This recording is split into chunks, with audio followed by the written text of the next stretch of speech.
Hello, this is the 16th video on my multivariable calculus course. In this video, we're going to talk about extreme values. So first, what are extreme values? We say f of xy has a local or relative maximum at a point x naught y naught if there is a disk D centered at x naught y naught for which f of x naught y naught is greater than or equal to f of everything else in that disk. So if the point x naught y naught is here, then the value of the function at this point is greater than or equal to the value of the function at every other point inside this disk. In that case, we say f has a local maximum at x naught y naught. And similarly, we define local minimum. If f has either local maximum or local minimum, we say it has an extreme value. And absolute minimum and absolute maximum is something similar, except that the inequality must hold over the entire domain. So these are analogs of what we have learned for single variable functions. So for single variable functions, if we have a function like this, then at this point we have a local minimum. At this point, we have a local maximum. At this point, we have a local and global or absolute minimum. Because the value of the function at this point is smaller than every other value of the function. But at this point, the value is smaller than things around it. And this point, the value is larger than points around it. Okay, so let's look at an example. For example, if you look at cosine of x squared plus y squared, it has an absolute maximum at 0, 0, because when you look at cosine of x squared plus y squared, this is greater than or less than or equal to cosine of 0 squared plus 0 squared, which is 1. So this quantity 1 is the absolute maximum of this function. In single variable calculus, we learned that if a function has an extreme value, then the derivative would have to be 0. Now, something very similar also happens in functions of two or more variables. These points when f prime of c is equal to 0 are called critical points. A similar approach could be used for multivariable functions. When a function has an extreme value at a point x naught y naught, then all directional derivatives must be 0, which means all of the partials must be 0. Either that or the partials do not exist. So a critical point for a function f of xy is a point x naught y naught for which both partials are 0 or one of the partials does not exist. So let's look at an example. And the same is true for functions of three variables. So let's look at an example. We want to find all critical points of these two functions. So we'll evaluate f sub x partial with respect to x. That would be 2x plus 2. We set that equal to 0, and that gives us x equals, or minus 2x plus 2. That would give us x equals 1. F sub y would have to be 0 as well, so we'll differentiate with respect to y. We get negative 2y plus 3 equals 0. So that gives us y equals 3 halves. So we get one critical point, 1 comma 3 halves. So this is the only critical point for the first function. The second function will take the derivative again, set them equal to 0, and see what we get. So if you evaluate g sub x, well, we have absolute value of x. So depending on whether x is positive or negative or 0, we have different outcomes.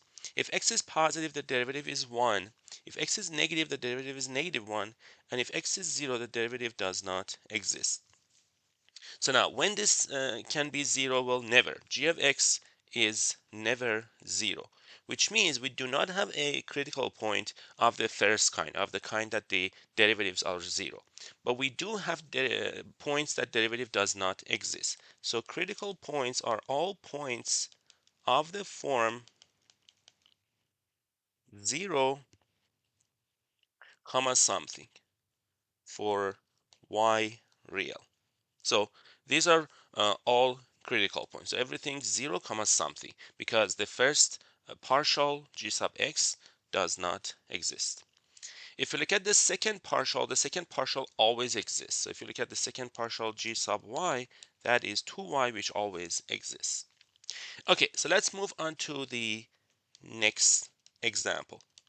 Show that the only critical point of f of xy equals y squared minus x squared is 0, 0, but f of xy does not have a relative extreme value at 0, 0. Let me give you an example from single variable calculus before I get to do this example.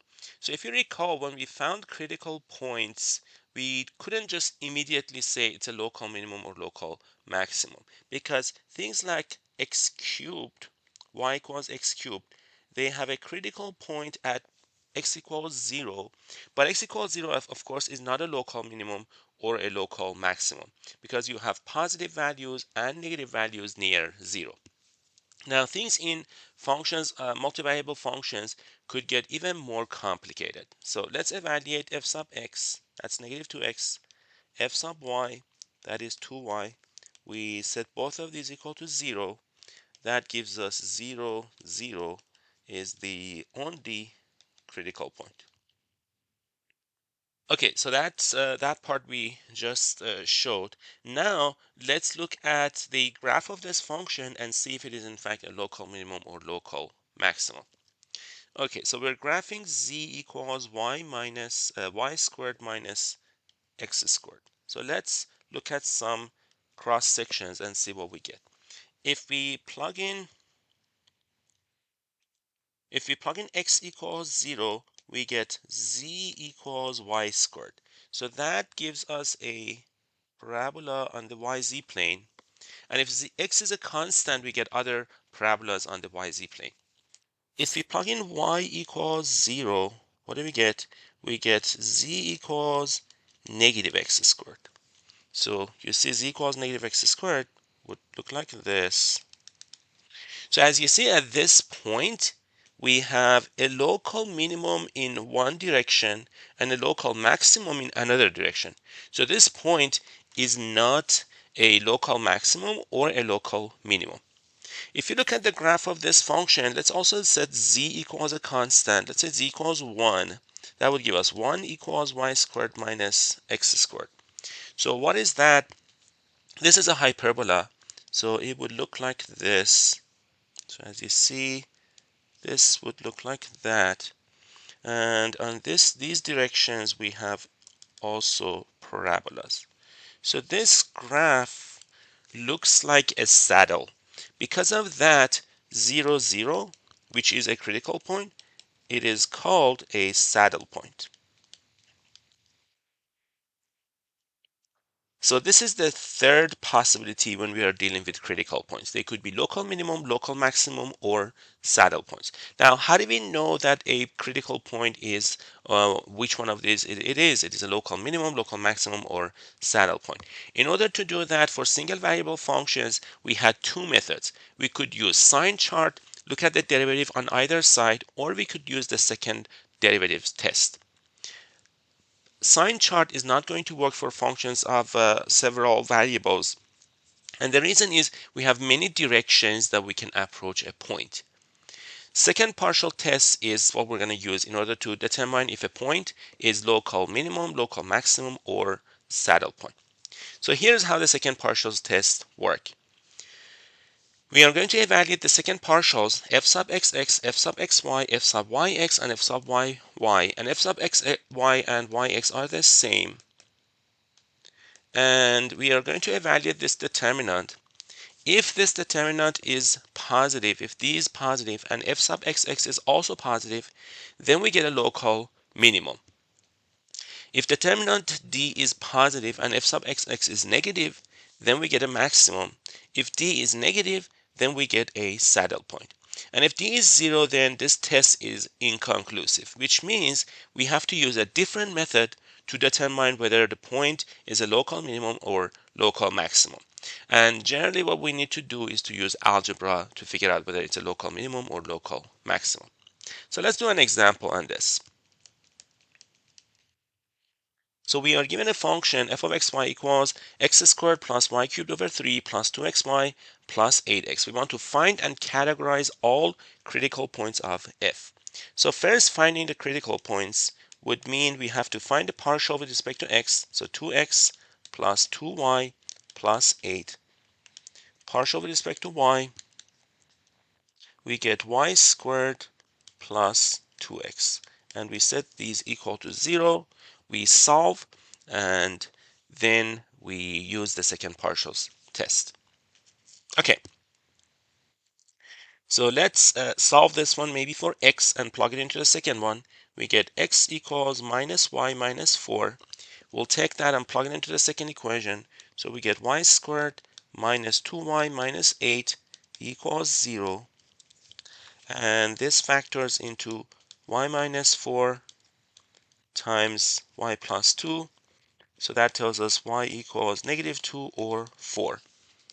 And that gives us x equals, so we will have to negate y and add 4. So negative 2 plus 4, that's 6.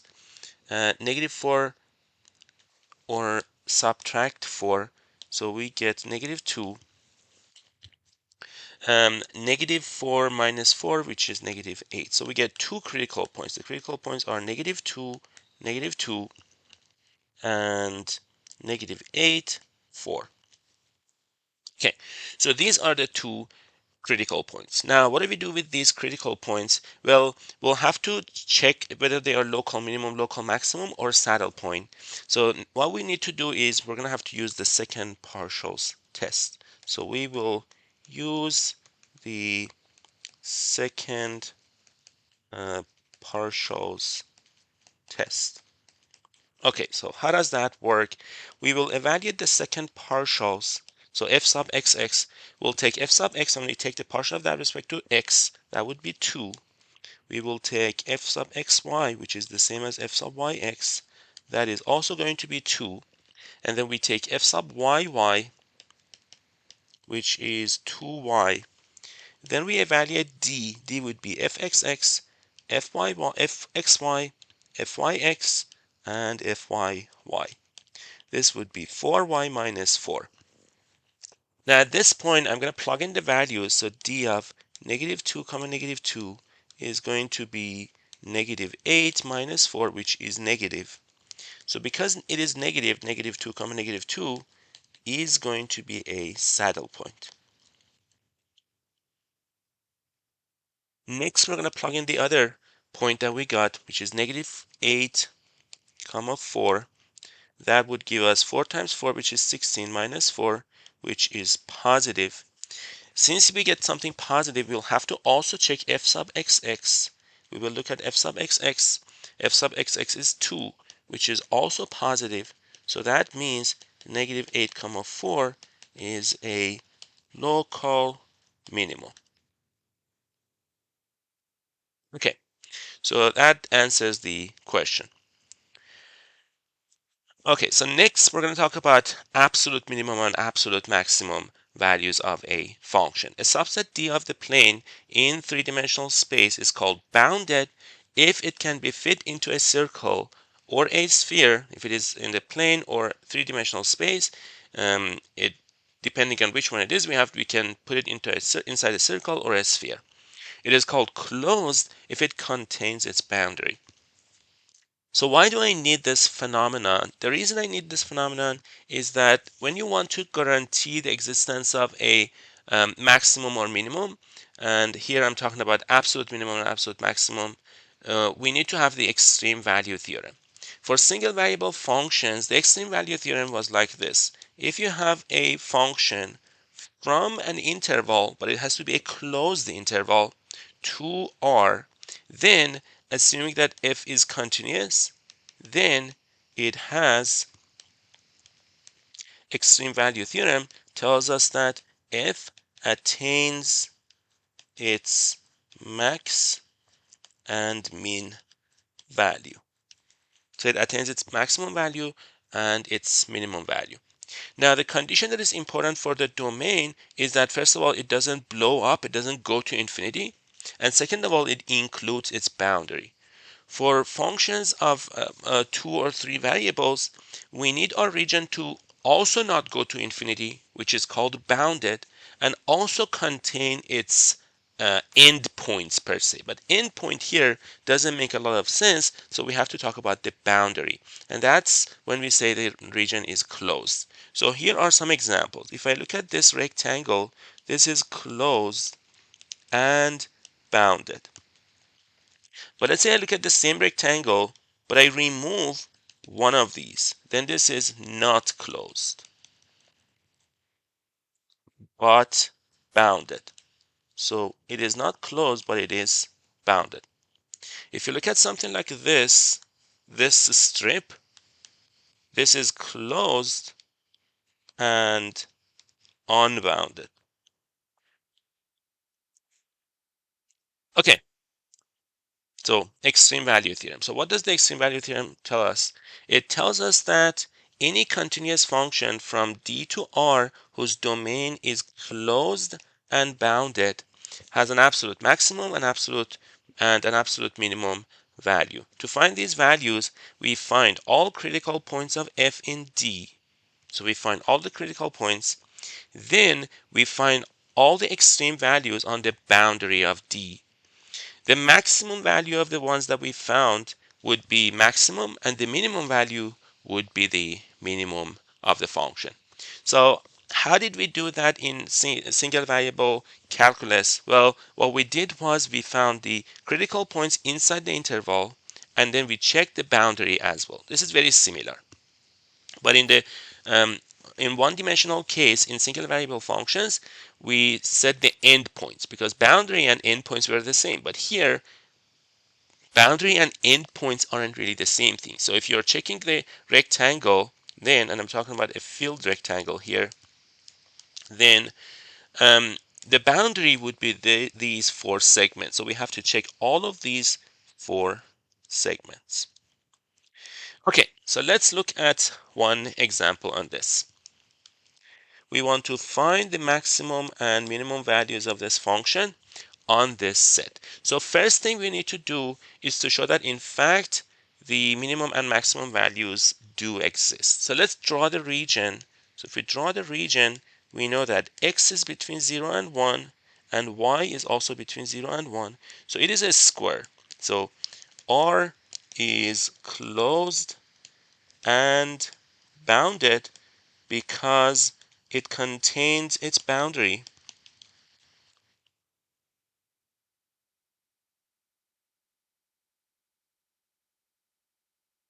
and it can be fit into a circle. Next, this function is a polynomial. F is continuous. So because of that, we know that by extreme value theorem, F attains its max and min on the region. Okay, so next thing we're going to do is we're going to check the critical points inside the region, and then we're going to check the boundary. So there are four pieces to the boundary. This piece, which we'll have to check them all separately. This piece, and this piece. These are four different pieces we'll have to check separately. But let's first look at the critical points. So let's first look at the critical points. Okay, so f sub x and f sub y would have to be 0. So let's find out what the critical points are. So the derivative with respect to x is 2x minus 2y. So 2x minus 2y. Derivative with respect to y is 4y minus 2x. So 4y minus 2x. So let's solve this system. This one gives us x equals y. This one gives us x equals 2y. And from here we get y and 2y are the same, which means y is 0, which means x is also 0. So the only critical point is 0, 0. The only critical point is 0, 0.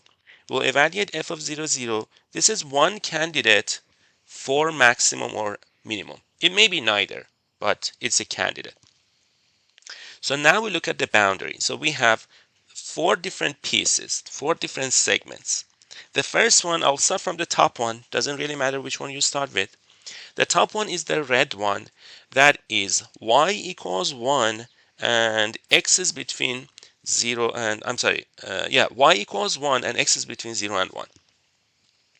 So the red boundary is y equals 1 and x is between 0 and 1. So f of x comma 1 would be, well, we'll plug in y equals 1 to see what we get. We get x squared plus 2 minus 2x. So x squared plus 2 minus 2x. So now we want to find the maximum and minimum value of this function over the interval 0 to 1. We'll have to find the endpoints and we'll have to find the critical points. So let's find the critical points. So f sub x would be 2x minus 2 equals 0. So that gives us x equals 1. So this is the critical point. So let's evaluate f of 1 comma 1. F of 1 comma 1 would be 1 plus 2 minus 2, which is 1. So that's another point we'll have to compare. Let me highlight the ones that we find. So 0, 1. Now we'll have to check the endpoints. So let me write it down here. Endpoints of this function are f of 0, 1. This is the single variable function that I have here. So f of 0, 1, that is 2. And f of 1, 1, which we already found. So these are the numbers we'll have to compare. This is repeated, so we already have it right there. Okay, so that's the red boundary. Now we're going to look at the blue boundary on the left. The blue boundary on the left would be x equals 0 and y is between 0 and 1. So the vertical blue edge is x equals 0 and y is between 0 and 1. So we're going to have to evaluate f of 0 comma y. Let's see what is f of 0 comma y. When we plug in x equals 0, we get 2y squared. So that gives us 2y squared. Now what's the maximum and minimum of y squared when y is between 0 and 1? It is at the endpoints because y squared is increasing. So we'll have to look at the endpoints here only because the function is increasing. So that's 0 and f of 0 comma 1, that is 2. So these are two more numbers we'll have to compare. Next, we're going to look at the green bottom edge, that is y equals 0. So we are looking at this bottom edge, that is y equals 0, and of course x is between 0 and 1. So y equals 0, we get f of x comma 0. When we plug in y equals 0, we get x squared. And what's the maximum minimum? Again, because x squared is increasing, it is the endpoint. So f of 0 comma 0 and f of 1 comma 0. These are 1 and 0. Two more numbers we'll have to compare, but as you see, there's a lot of repetitions. The last one is the light green one on the right, which is x equals 1 and y is between 0 and 1. So x equals 1 and y is between 0 and 1. So we'll have to look at f of 1 comma y, and that would give us, if we plug in 1, we get 1 plus 2y squared minus 2y. We'll have to find the maximum and minimum value of this. So we'll have to take the derivative. That gives us 4y minus 2. Set that equal to 0. So y is 1/2. So let's evaluate f of 1 comma 1/2. That gives us 1 plus 1/2 minus 1. That's also 1/2. So, well, this is a new number, but in fact, it's not a maximum or minimum because it is more than 0, less than 1. And finally, the endpoints. The endpoints are f of 1, 0, which is 1, and f of 1, 1, which is also 1. So now we got a bunch of numbers and we will have to compare. Okay, so we'll have to compare these numbers. The numbers that we found 0 from the critical point. We found 1, 1, 2, 0, 2, 0, 1, 1/2, 1, 1. So the maximum is 2 and minimum is in fact 0. To summarize, what we did was we talked about local minimum, local maximum, absolute minimum, absolute maximum, what they are, and then we talked about how to find them. They are critical points. Extreme value theorem allows us to guarantees the existence of a maximum and minimum values. And to classify critical points, we will have to use second partials test. Finally, to find absolute minimum and absolute maximum values, we find all the critical points and then we look at the boundary and then we compare. I will see you in the next video.